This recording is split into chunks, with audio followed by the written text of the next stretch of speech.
Dear economic students, Indian economic development में जो 1947 से 1990 तक का जो दौर है भारत का इंडियन इकोनॉमिक कंडीशंस का, उसके बारे में जो चैप्टर्स है 5 ईयर प्लान्स, एग्रीकल्चर और इंडस्ट्री, उसमें से कुछ लॉन्ग क्वेश्चन आंसर्स को चलिए हम लोग यहाँ डिस्कशन करते हैं। देखिए, mention the period covered under different plans। Time period बताना है किस प्लान्स का कौन सा दौर था। तो फर्स्ट प्लान 1951 से 1956, सेकेंड प्लान 5 ईयर प्लान आपका 1956 से 1961, थर्ड प्लान 1961 से 1966। इसके अलावा बीच में 3 एनुअल प्लान्स भी थे जो 66 से 69 तक एक एक साल का 3 एनुअल प्लान्स था। फोर्थ 5 ईयर प्लान 1969 से 1974 तक था। फिफ्थ 5 ईयर प्लान 1974 से था, लेकिन वो एक साल ही चला, 74 से 78। फिफ्थ प्लान एनुअल प्लान्स फिर 78 से 80 तक चलता रहा। सिक्स्थ 5 ईयर प्लान आपका 1980 से स्टार्ट हुआ जो 1985 तक चला। सेवेंथ 5 ईयर प्लान 85 से 90, फिर एनुअल प्लान्स 90 से 92 तक चलता रहा। Eighth plan new economic policy के होने के NEP लागू होने के बाद 1992 से 97 तक। नाइन्थ 5 ईयर प्लान 97 से 2002, 10th 5 ईयर प्लान 2002 से 2007, 11th प्लान 2007 से 2012, 12th 5 ईयर प्लान 12 से 17, और इस बीच में नीति आयोग आ गई है प्लानिंग कमीशन को बंद करके, और 13th 5 ईयर प्लान 2017 से ऑनवर्ड अभी चल रहा है जो 2022 तक चलेगा। ओके, फिर है what is achievements of plans and failures of economic planning. मतलब ये जो पंचवर्षीय योजना के माध्यम से देश को विकास करने का बीड़ा उठाया गया, उसमें उसकी सफलताएं क्या क्या थे, उसके ड्रॉबैक्स क्या क्या थे, उसको हम लोग यहाँ देखते हैं। तो देखिए ध्यान से, यहाँ है इंक्रीज इन नेशनल इनकम, ये इसका सक्सेस हो गया कि देश का राष्ट्रीय आय बढ़ा। Increase in per capita income, प्रति व्यक्ति आय देश में लोगों की बढ़ी।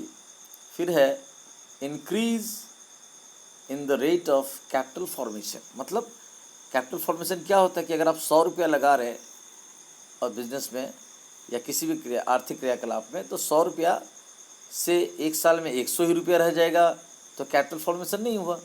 अगर 100 रुपया लगाने से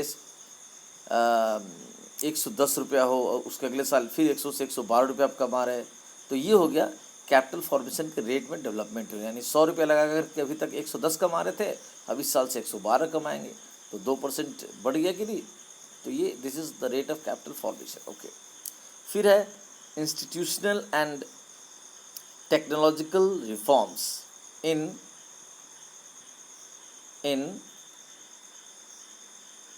एग्रीकल्चर। मतलब कृषि क्षेत्र में संस्थागत और तकनीकी का प्रयोग करना। ओके, फिर आपका है growth and diversification of industries. विविध क्षेत्र में इंडस्ट्री, तरह तरह के industries, large scale, medium scale और स्मॉल स्केल इंडस्ट्रीज, तरह तरह के देश में विकास हुआ 5 ईयर प्लान्स के थ्रू से। उसका बीजारोपण हुआ, भले वो सक्सेस रेट वो नहीं रहा हो, लेकिन जो भी हो एक बीजारोपण जरूर हुआ। इकोनॉमिक इंफ्रास्ट्रक्चर अच्छा हुआ। अभी इकोनॉमिक इंफ्रास्ट्रक्चर मतलब हो गया banking, insurance, transportation, advertisement etcetera.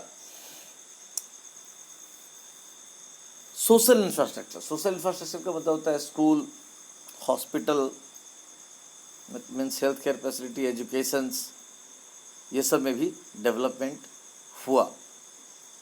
लेकिन 5 ईयर प्लान्स के फेलियर्स भी थे। क्या क्या?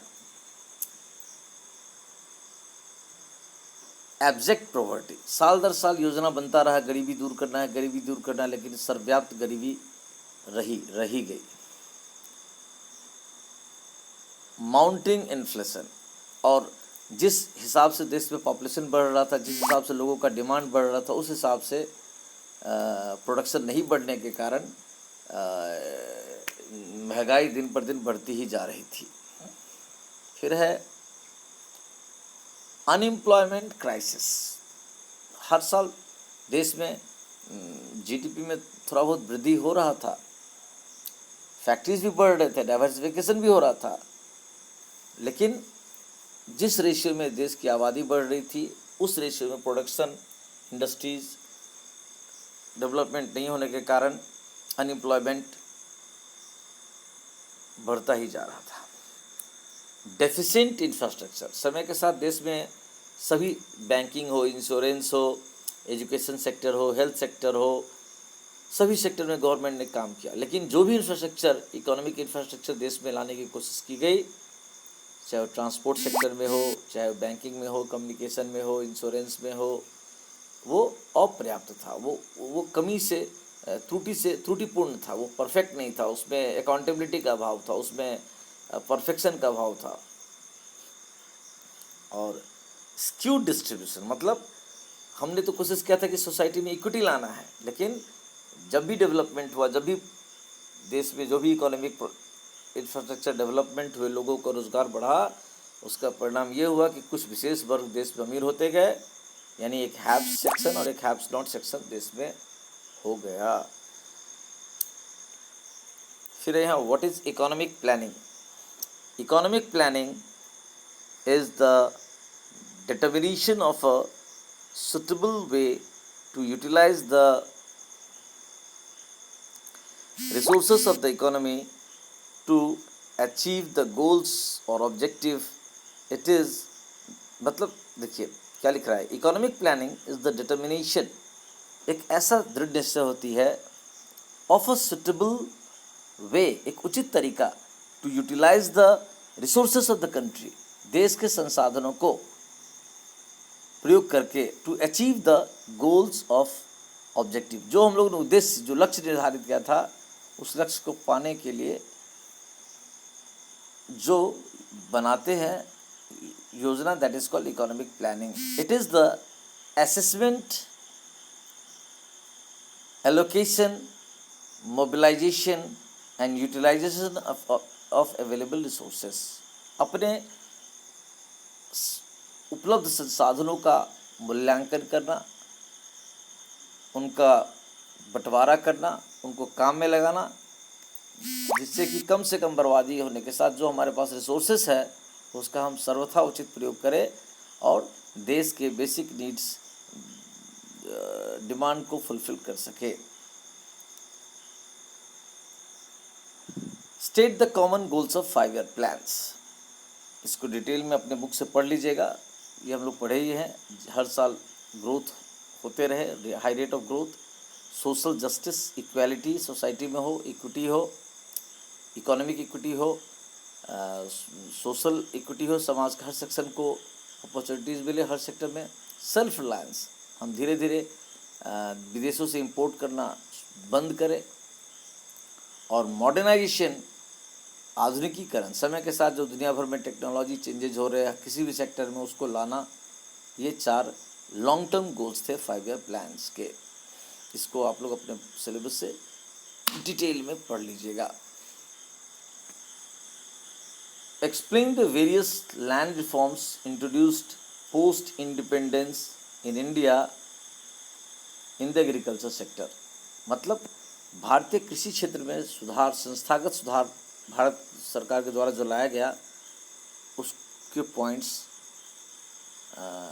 क्या क्या, वाइटल पॉइंट्स क्या है। पहला है एबोलिशिंग द इंटरमीडिएरीज, इसको मैं थोड़ा डिटेल में समझाऊं।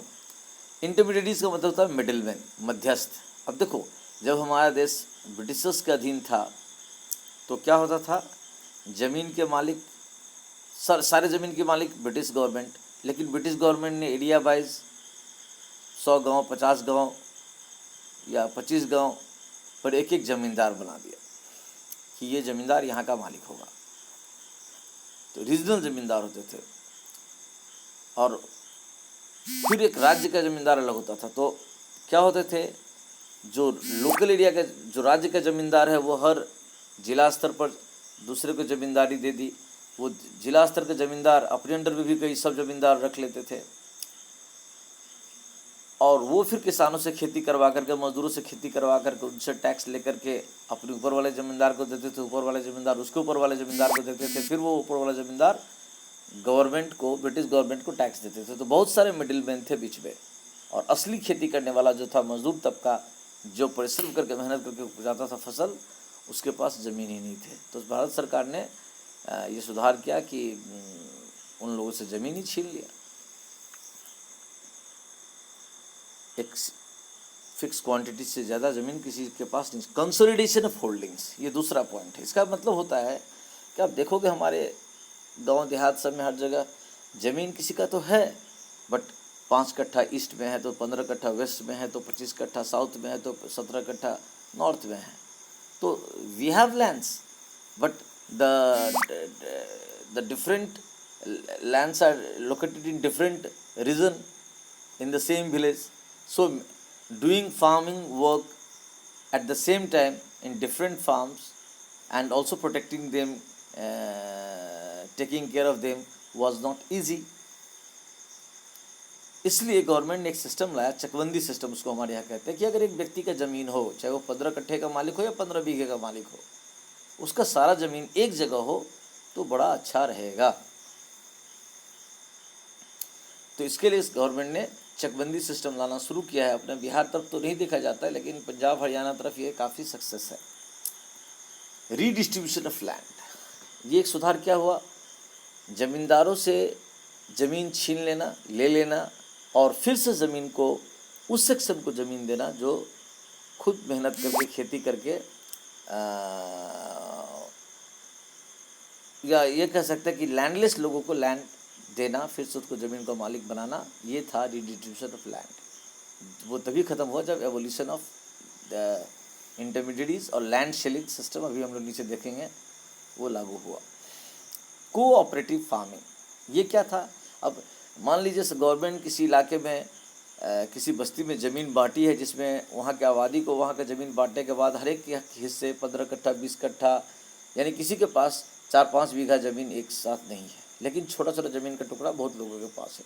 तो गवर्नमेंट उन लोगों में एक फीलिंग डेवलप की कि देखो जी, ये 15 कट्ठा 17 कट्ठा 20 कट्ठा 25 कट्ठा में अगर अलग अलग खेती करोगे और उस प्रोडक्ट को मार्केट में ले जाकर बेचोगे तो एक दूसरे के अगेंस्ट में बेचोगे कि मेरा सामान बिके तो मेरा सामान बिके। इसलिए क्या करो, सारे ज़मीन पेपर में ये हिसाब रखो कि हमारे कौन कितने ज़मीन का मालिक है, लेकिन सारे ज़मीन पे एक साथ कलेक्टिवली फार्मिंग का काम करो। सारे लोग कलेक्टिवली